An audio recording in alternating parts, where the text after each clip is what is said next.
Bonjour à toutes et bonjour à tous, et nous voici pour une toute petite vidéo où j'aimerais aborder un point. Certaines personnes ont pu découvrir dans ma vidéo sur le FTP qu'il existait une version sécurisée du FTP qui s'appelait le FTP-S pour Secure. Le problème c'est que j'étais étonné parce que c'est vrai que c'est rarement mis, l'option est rarement proposée par certains hébergeurs, etc. Encore ça dépend de la qualité de vos hébergeurs évidemment. Non, voilà, en tout cas, c'est pas encore très popularisé le FTTPS, ce qui est dommage, parce que le FTP n'est vraiment pas un langage sécurisé. Pourquoi je dis ça? C'est très simple, je vous propose tout simplement de voir une démonstration directe. Ici, j'ai une VM Windows, qui tombe sur Windows 8, parce que j'ai pas envie d'être sous Windows 8 sur mon PC host en fait. Et là-dessus, j'ai surtout un serveur FTP. Que je vais lancer tout de suite.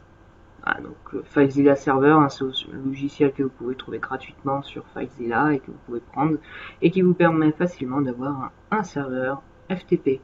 Donc là, ma machine, ma VM, elle est en 192.168.1.10, tandis que mon hôte est en 1.17, mais ça, on s'en moque. Je vais créer un utilisateur. Donc j'ajoute un utilisateur que je vais appeler Yann et je vais lui mettre un mot de passe que je vais appeler secret. Ça c'est mon mot de passe secret. Donc il faut le dire à personne. Effectivement il me dit que je n'ai pas donné de dossier, c'est vrai. Donc je vais lui en donner un. Tiens, je te donne accès à mes documents. Voilà. Hop. Je vais même lui donner tous les droits s'il a envie. Hein. Techniquement, on s'en moque. Donc là, je viens de créer mon utilisateur et je lui ai donné un fichier racine. Maintenant, je vous propose de revenir sur mon hôte. Et ici, je vais utiliser Wireshark. Donc Wireshark est un logiciel gratuit que vous pouvez trouver encore facilement sur Internet, qui va vous permettre de faire de l'analyse de trame.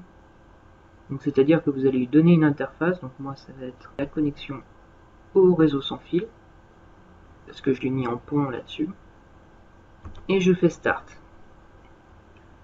Donc ici on peut voir qu'il prend toutes les trames qui passent par mon réseau sans fil, depuis ma carte réseau tout simplement, et donc ici je vais me connecter à mon serveur. Donc j'ai dit que j'étais en 192.168.1.10. Mon identifiant, vous l'avez vu, c'est Yann. Mon mot de passe, c'est secret. Et le port, c'est le port par défaut, donc le port 21. Je me connecte. Voilà, donc là j'ai accès à tout ce qu'il y a à l'intérieur de mes documents. Donc, passionnant. Sauf que le problème, c'est que si je vais sur Wireshark, donc je vais arrêter l'enregistrement. Et qu'ici, je vais mettre un petit filtre parce que j'ai quand même enregistré beaucoup de choses. Voilà. Donc ici on peut voir que je me suis connecté à ma machine et que du coup le serveur donc en 1.10 m'a envoyé qu'il s'était bien connecté et qu'il m'a retourné sa version. Moi je lui dis que je souhaite me connecter avec l'user Yann. Lui il me dit tout simplement un mot de passe est requis. Et moi je lui réponds et écoute, mon passe il est ici. Donc là, mon mot de passe est en clair. Bon. Mon mot de passe est en clair là. Ça veut dire que si quelqu'un qui est entre les deux, que ce soit sur le routeur par exemple ou sur la box et qui utilise Wireshark, il regarde tout ce qui passe. Il peut voir mon flux FTP. Hein. Tous les appareils qui sont entre mon PC et le serveur peuvent voir mon flux. Et donc là, il peut voir notamment mes requêtes FTP. Et il peut voir notamment mon mot de passe en clair. Mais c'est super pas sécurisé tout ça. Il suffit de faire de la lecture de trame et c'est bon, j'ai mon mot de passe comme ça. Mais c'est scandaleux. Et ouais. Quand je vous disais qu'il n'était pas sécurisé, oui, pourquoi? Parce que votre mot de passe est passé en clair sur le réseau. Donc évidemment, pour éviter ça, on a inventé justement le FTPS.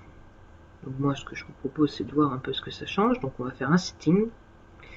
Et ici, on peut voir que j'ai du SSL TLS. Et ici, je vais mettre Enable. Donc il va falloir que je génère un certificat. Donc moi, je vais mettre un certificat fort de 4096 bits. Alors, ça a été fait par moi, donc en France, à Lyon. L'organisation, c'est moi. L'email pour me contacter. Tac, tac, tac. Et je vais le sauvegarder. Hop, sur mon bureau, voilà, ça ira très bien. Vas-y, génère-le. Donc là, en fait, je me génère un certificat qui va contenir une clé RSA de 4096 bits. Et c'est ce que je vais utiliser comme clé privée et comme certificat. Et en plus, je peux rajouter un password, mais ça suffit déjà. Et on peut voir que cette fois, j'écouterai non pas sur le port 21, mais sur le port 990 pour avoir un FTP sécurisé. Donc voilà, on peut voir qu'il écoute sur le port 21 et sur le port 990. Donc là, je vais relancer Wireshark. Est-ce que je veux sauvegarder? Non, je vais relancer sans sauvegarder. Et ici, qu'est-ce que je vais mettre? Au lieu de mettre le port par défaut, je vais mettre le port 990. Je lance. Oui, je vais interrompre la connexion précédente. Donc là, on peut voir que je suis en FTPS. Et là, on me dit, bah écoute, il te faut un certificat, mon coco, avec une clé RSA publique en 4096 bits, qui est valable une année, etc. On me donne qui est l'émetteur, pour savoir est-ce que c'est une source sûre ou pas. On peut voir les détails de la session, le chiffrement, etc. Bon, bah moi, écoute, ça me semble correct. Et hop, et là, j'ai pu me connecter à mon serveur FTP, mais cette fois en FTPS. Regardons ce que ça change sur Wireshark. FTP. Ah, FTP, il n'y a pas de trame FTP. Bon, une trame FTPS. Ah non, le protocole FTPS n'existe pas. Ah. Alors regardons un peu qu'est-ce qui s'est changé sur ce réseau. Donc là, il n'y a rien, c'est pas ce qui m'intéresse. Ah, là, qu'est-ce que je vois? Je vois des trames TCP, ah ouais, du TCP, ouais, pourquoi pas, qui contient des données. Les données, elles sont là. On peut voir des datas qui sont un peu illisibles. Hein. On peut voir l'interprétation ici, ça nous donne rien. Et en fait, on a communiqué non plus avec le protocole FTP, mais avec justement des trames TCP. Ok, mais qu'est-ce qui me dit que ces trames TCP sont plus sûres que les autres, tout simplement que l'utilisation du FTP. Hein, parce que bon, là c'est mignon, il y a des données illisibles, mais comment est-ce que je peux savoir que mon mot de passe n'y est pas? C'est très simple, je vous propose de mettre un filtre, on va mettre TCP contains, et ici on va mettre la chaîne que l'on veut, ici moi ça va être secret. Est-ce que mon mot de passe, donc mon mot de passe qui est secret, est-ce qu'il apparaît quelque part dans la trame? On peut voir que jamais dans la trame, dans toutes les trames TCP, n'apparaît le mot de passe en clair. Il y est, c'est sûrement avec des caractères et de l'encodage bizarre, mais il n'apparaît pas. Donc ça veut dire que ma connexion, déjà, elle est plus sécurisée. Je ne transite pas mon mot de passe en clair. J'ai encrypté ma connexion. Et ça, c'est important parce que pour moi, quand j'ai appris ça, sincèrement, j'étais sur le cul, je me disais mais c'est pas possible qu'on ait laissé un mot de passe en clair, qu'on le fasse transiter comme ça et que n'importe qui soit entre moi et mon serveur puisse capter mon mot de passe aussi facilement. Et pourtant, c'est ce qui se passe. Utilisez le FTPS, écoutez, si votre hébergeur vous le permet, franchement utilisez plutôt cette alternative que le FTP normal parce que voilà, le FTP normal n'est pas sécurisé, je pense que nous l'avons vu ensemble.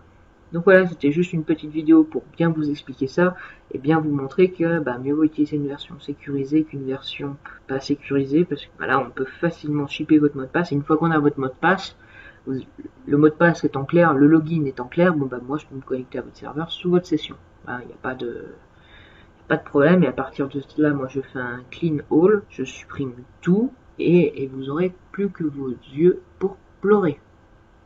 Bon, en fait vous aurez juste à re-uploader, mais bon, je peux quand même vous emmerder. Je pourrais par exemple injecter une backdoor dans votre site, ce sera très facilement.